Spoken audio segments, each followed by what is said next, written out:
dargohdagi barcha bino shoxlarida hammasi qariyb 5 yil davomida prezidentimizning tashabbuslari bilan yangidan barpo etilgan.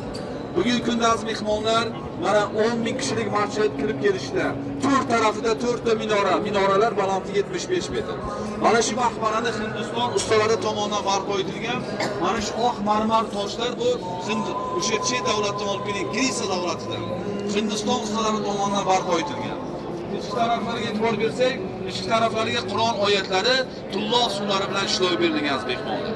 Buxoriy hazratlari asli buxorolik bo'lgan. Buxoro farzandi ismi Muhammad Abu Abdulloh Muhammad ibn Ismoil al-Buxoriy 9-asrda yashaganlar. Milodiy 810-yilda Buxoroni Qorako'l tumani Poyken shaharchasida bir ziyolilar xonadonida dunyoga keladi. Yoshligida Allohning irodasi bilan otasi vafot etib, onasining tarbiyasida qaramog'ida qolganlar. Buxoriy hazratlarining yoshligida 2 yoshida ko'zlariga shikast yetib, ko'zlari bu yorug' dunyoni ko'rmasdan qolar ekan 2 yoshida. Onasi farzandini tabiblarga olib borardi, shifo topmas ekan. Onasi har doimgidek joynamoz ustida Allohdan nola qilib, duolar qilib, kechalar uxlamasdan tahajjud namozlarida duo qilar ekan onalar. Ey Allohim, farzandimning ko'ziga nur ato etgin, shifo bergin, sening yo'lingda xizmat qilsin deb duo qilib onasi yig'lay charchagan holatda ko'zlari yo'qiga ketgan. O'sha kuni bir tush ko'rdilar. Tushlarida Ibrohim alayhissalom ko'rgan onasi.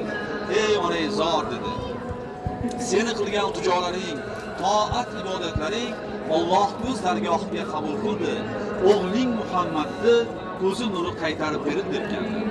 Onasi yo'qdan uyg'onib borib farzandini uyg'otsalar, 4 yoshli Buxoriy bu yorug' dunyoni ko'ra boshlagan edilar. Onasining duosidan keyin Alloh farzandiga nur ato etdilar. Onalar duosi ijobat bo'ldi. 9 yoshida Qur'oni Karimni yodlab qori bo'lgan. 14 yoshida esa 70 mingta hadis yoddan aytib berarkanlar. Bu kishining ilmi ustozlardan ham yuqori bo'lgan. 16 yoshlarida Alloh qalbiga Ka'bani soldi. Onasi va akasi Ahmad bilan 16 yoshida haj safariga borib, haj ibodatlarini ado etarkanda onasi va akasi aytdilar: "Mana shu arab diyorlarida qolsam, payg'ambarimiz Muhammad sallallohu alayhi vasallam hadislarini to'playman" deb o'zlari Arabistonda qolganlar. Buxoriy hazratlari o'sha qolishda Arabistonda 40 yildan ziyod yashagan. 20 dan ziyod islom davlatlarida bo'lib, 1080 ta ustozdan tahsil olganlar. 600 ming hadis to'plagan.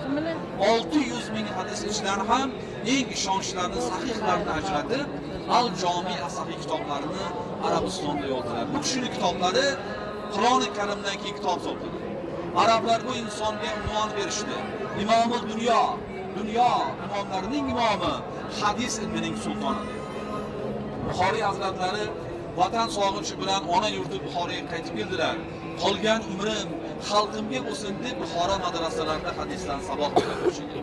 Buxoro xalqi aytdilar: "Kelib, faqatgina mening saroyimda farzandlarimga hadisdan saboq berasan" dedilar. Buxoro podshosi Xolid ibn Ahmad az-Zuhali Buxoriy hazratlarini saroyga chaqirtirib aytarganlar: "Kelib, faqatgina mening saroyimda farzandlarimga hadisdan saboq bergan" deganlarida Buxoriy hazratlari rad etdilar.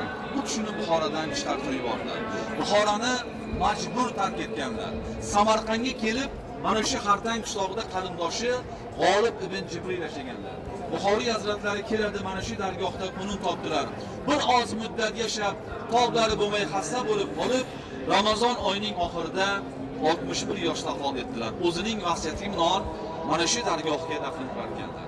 Aytishlaricha, qabrga qo'ygan kechasi qabrlardan ilohiy bir nur ko'tarib samoga xushbo'y, mushkambar hidlar tarab turgan qabrlardan.